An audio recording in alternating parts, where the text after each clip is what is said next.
Set is one of those things that to a new weaver is just completely baffling. I know it was to me anyway. I just kept reading about set and how you had to figure out what your set was and you had to use these mathematical equations to do it, and it just felt like a little bit too much when I was trying to get to know my new loom. So I thought I could just break down set for you really easily, remove the maths and just explain to you in really simple terms what it actually is. So here I've got my warp threads. Here I've got my weft threads. If I place my weft threads across in this fashion, you can see a couple of things. You can see, first of all, that it's a balanced weave. Well, it sort of is, if I shuffle them around a little bit, which means that the spaces here are the same, yeah? I have the same spaces between my warp threads as I do between my weft threads. Okay, so that's one way of looking at set. Now, what if I want a really close set? Okay, first of all, my warp threads need to be close together.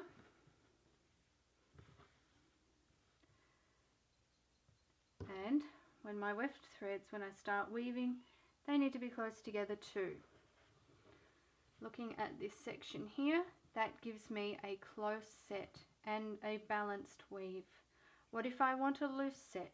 Once again, a loose set would be for a more open, sort of drapey fabric.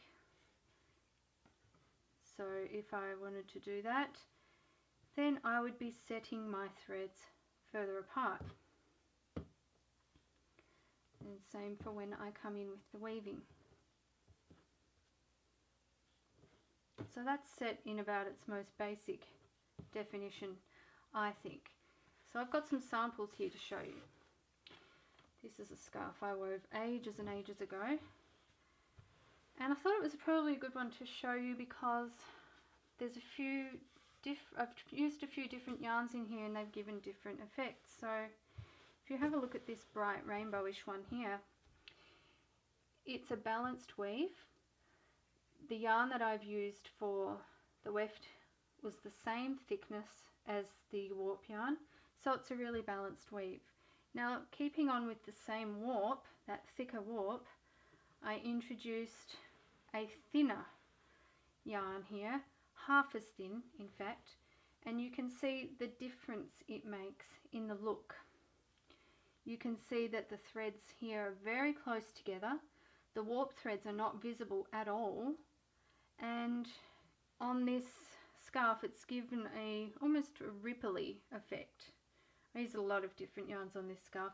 It's a really fun way to learn while you're weaving. There I've put some hand spun in, and you come up with a pretty cool scarf in the end. Okay, let's have a look at this one. This one was for a dish towel, and this was using 8/2 cotton, which is really thin, and so to get the correct set I had to double the warp ends. Now I could have doubled the weft as well, but I didn't want to. I wanted to maintain that sort of drapiness. I didn't want it to be stiff. So that was a pretty good balance there. Now, if you want to look at super close set, here we have the Croquebroad sampler. Sorry, it's all messy. I didn't bother with any of that because I just used this as a sampler.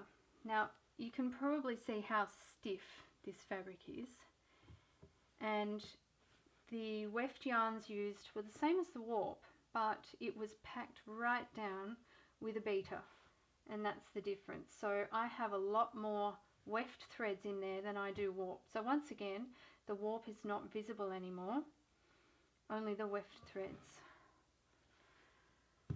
And just one more to show you on, this is also a balanced weave of a finer yarn, but showing you how the balanced weave has given that lovely drape with the finer yarn because it was set correctly.